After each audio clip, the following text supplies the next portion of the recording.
Hello दोस्तों, आज के इस वीडियो में हम फिर से यूपीएससी के 4 क्वेश्चन करेंगे। तो चलिए क्लास स्टार्ट करते हैं। हमारा पहला क्वेश्चन है दोस्तों, भारत ये संविधान के अंतर्गत धन का केंद्रीकरण, मतलब धन का एक जगह इकट्ठा हो जाना, यानी कि किसी एक व्यक्ति के पास, तो किसका उल्लंघन करता है। तो दोस्तों स्पष्ट है, धन का केंद्रीकरण यानी कि किसी के पास पैसा कम होगा तो ये किसका उल्लंघन करेगा दोस्तों। पहला है समता का अधिकार और विकल्प दिए गए हैं दोस्तों। दूसरा है राज्य की नीति के निर्देशक तत्व। तीसरा है स्वतंत्रता का अधिकार और चौथा है कल्याण की अवधारणा। तो दोस्तों इसका आंसर है बी मतलब राज्य की नीति के निर्देशक तत्व। क्योंकि बी है, इसका आंसर ए नहीं है, क्योंकि राज्य की नीति के निर्देशक तत्व में समाजवादी समाज की अवधारणा है। समाजवादी समाज मतलब समाजवादी समाज का अर्थ होता है दोस्तों कि समाज में सभी व्यक्तियों की आर्थिक स्थिति एक जैसी हो, मतलब कोई भी व्यक्ति ज़्यादा अमीर ना हो और सभी बिल्कुल गरीब ना हो। तो राज्य की नीति निर्देशक तत्व में यही भूमिका रखी गई है मुख्यतः कि भारत एक समाजवादी राज्य स्थापित करने की कोशिश करेगा। मतलब कि जो जो राज्य है, केंद्र सरकार, वह समाजवादी समाज की स्थापना पर बल देगी। मतलब कि धन को किसी एक व्यक्ति के पास एकत्रित नहीं होने देगी। इसलिए इसका आंसर है दोस्तों बी। इसकी व्याख्या देख लेते हैं दोस्तों। संविधान के भाग 4 में अनुच्छेद 36 से 51 के मध्य राज्य के नीति निर्देशक तत्व बैठे थे। तो दोस्तों ये आपको याद होना चाहिए।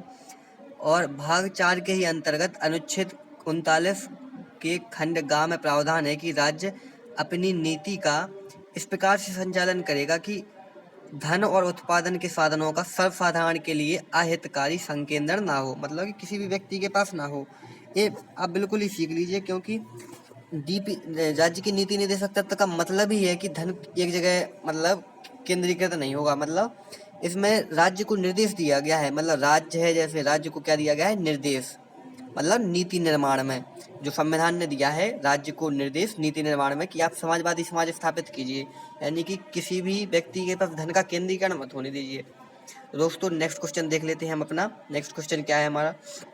नेक्स्ट क्वेश्चन है, भारत के संविधान का कौन सा भाग कल्याणकारी राज्य के आदर्श की घोषणा करता है। तो दोस्तों जैसे ही कहीं भी कल्याणकारी राज्य आए, इसका आंसर हमेशा राज्य की नीति के निर्देशक तत्व होता है। क्योंकि कल्याणकारी राज्य और समाजवादी राज्य मतलब एक जैसे ही होते हैं। मतलब कि समाजवादी समाज का मतलब है कि धन का केंद्रीकरण नहीं होगा, यानी कि सभी व्यक्तियों के पास या परिवारों के पास धन बराबर होगा। तो राज्य क्या कर रहा है, कल्याण कर रहा है समाज का, तो इसलिए कल्याणकारी राज्य समाजवादी राज्य कहलाता है। तो जहाँ भी कल्याणकारी राज्य की बात आए, समाजवादी राज्य की बात आए, धन के केंद्रीकरण की बात आए, मतलब विकेंद्रीकरण या केंद्रीकरण, तो वहाँ पर हमेशा राज्य की नीति निर्देशक तत्व ही आते हैं। तो दोस्तों देखते हैं नेक्स्ट क्वेश्चन अपना। नेक्स्ट क्वेश्चन क्या है हमारा? इस क्वेश्चन की दोस्तों व्याख्या देख लेते हैं पिछले वाले की। भारतीय संविधान के भाग 4 राज्य की नीति के निर्देशक तत्व में यह निहित है कि राज्य लोक कल्याण को बढ़ावा देने वाली सामाजिक व्यवस्था सुनिश्चित करेगा।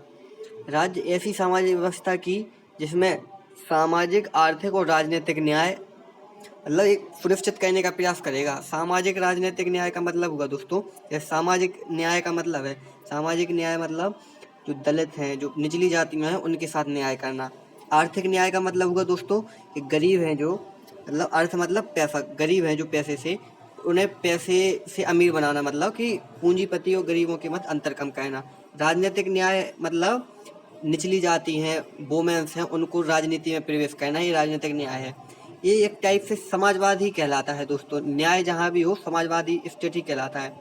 तो ये सभी किस्में हैं दोस्तों राज्य की नीति के निर्देशक तत्व में।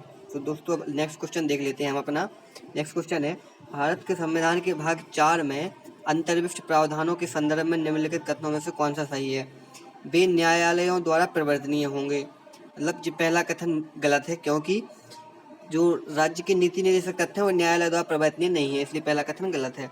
दूसरा है, वे किसी भी न्यायालय द्वारा परिवर्तनीय नहीं होंगे, एक कथन बिल्कुल सही है। तो दोस्तों पहला कथन गलत है, तो इसलिए पहले का ए तो कट ही गया, सी कट गया, और दूसरा सही है, तो बी और डी बचे। अब तीसरा कथन देखते हैं, इस भाग में अधिकथित सिद्धांत राज्य के द्वारा कानून बनाने को प्रभावित करेंगे। तो दोस्तों बिल्कुल सही है, क्योंकि राज्य की नीति के निर्देशक तत्व में राज्य को निर्देश दिए गए हैं, नाम से ही स्पष्ट है, जैसे निर्देश राज्य को नीति निर्माण में, तो राज्य के द्वारा कानून बनाने को प्रभावित कर रहा है क्योंकि वो निर्देश दे रहा है। तो इसलिए इसका आंसर होगा दोस्तों डी। तो इसकी व्याख्या देख लेते हैं। भारत के संविधान के भाग 4 में राज्य की नीति के निर्देशक तत्वों के संबंध में चर्चा की गई है।